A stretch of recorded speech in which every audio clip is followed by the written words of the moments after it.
Hello everyone. Another day of வெக் of வாய்ஸில் உங்களை மீட் பண்ணுறது ரொம்ப மகிழ்ச்சி. ஸோ இன்றைக்கி நம்ம என்ன வேர்ட் சூஸ் பண்ணியிருக்கோம் அப்படின்னு சொல்லி பார்த்தோம்னா proliferate. The invasive plant species began to proliferate rapidly disrupting the natural ecosystem. So என்ன கொடுத்துருக்காங்கன்னா இன்வேசிவ் பிளான்ட் ஸ்பீசிஸ் வந்துட்டு ப்ரொலிஃபரேட் ஆகுது, அதனால நேச்சுரல் எக்கோசிஸ்டம் வந்து அழியப்படுது அப்படின்னு சொல்லி சொல்கிறாங்க.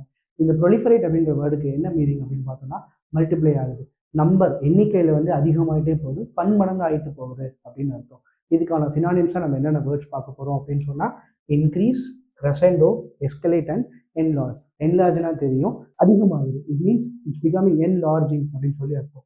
எஸ்கலேட் அப்படின்னு சொல்லும்போது ரஷ்யா உக்ரைன் நடுவில் நடக்கிற வார் வந்துட்டு எஸ்கலேட் ஆகுது அப்படின்னா என்ன இருக்கும்னா நடுவில் இருக்கிற டென்ஷன், அவங்களோட பாம்பிங்ஸ், அவங்களோட அட்டாக்ஸ்லாம் அதிகமாகுதுன்னு சொல்றதுக்கு எஸ்கலேட் அப்படின்னு சொல்லுவோம்.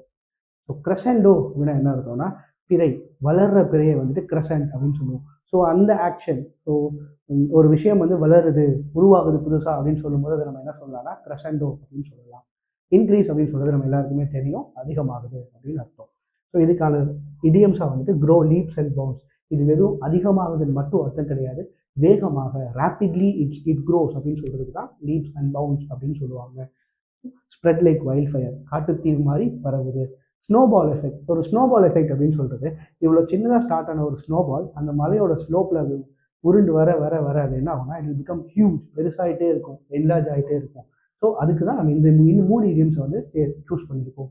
ஸோ இதுக்கான ஆன்டனிமா, இன்க்ரீஸ்க்கான ஆன்டனிம் டிக்ரீஸ் இல்லையா. Escalate and enlarge. டிமினிஷ் அப்படின்றது நமக்கு தெரியும், ட்விண்டில் அப்படின்னா குறைகிறது அப்படின்னு அர்த்தம். பாப்புலேஷன் ட்விண்டில் ஆகுதுன்னா பாப்புலேஷன் குறையுதுன்னு அர்த்தம். சப்போர்ட் ட்விண்டில் ஆகுதுன்னா சப்போர்ட் வந்து குறையுது அப்படின்னு சொல்லி அர்த்தம். ஸோ வேன் அப்படின்னு என்னன்னு சொன்னால் தேய்பிறை. எப்படி கிரசன்ட் வந்துட்டு வளர்பிறைன்னு சொல்கிறோம், அது மாதிரி வேன் அப்படின்றது தேய்பிறை.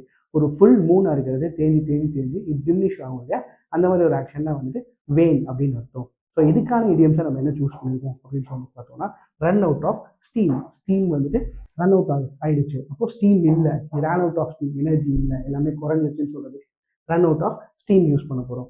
அவுட் ஆஃப் ஃபேஷன், ஃபேஷனில் இல்லை இது இனிமேல், it's no more in fashion, இதெல்லாம் பழசாயிடுச்சு, முடிஞ்சு போச்சுன்னு சொல்கிறதுக்கு சொல்ல போகிறோம். ஃபிசில் அவுட் அப்படின்னு சொல்கிறதும் ரன் அவுட் ஆஃப் ஸ்டீமும் கிட்டத்தட்ட சினானிமஸாக இருக்க போகுது. Okay, that's it for today's word. நம்மளோட வெக்காப் வந்துட்டு ப்ரொலிஃபரேட். இதை பார்த்துட்டு let's see if you proliferate your efforts or does your vein, உங்களோட எஃபர்ட் வந்துட்டு வேன் ஆகுதா அப்படின்னு சொல்லி நீங்களே சூஸ் பண்ணிக்கோங்க. தேங்க்யூ.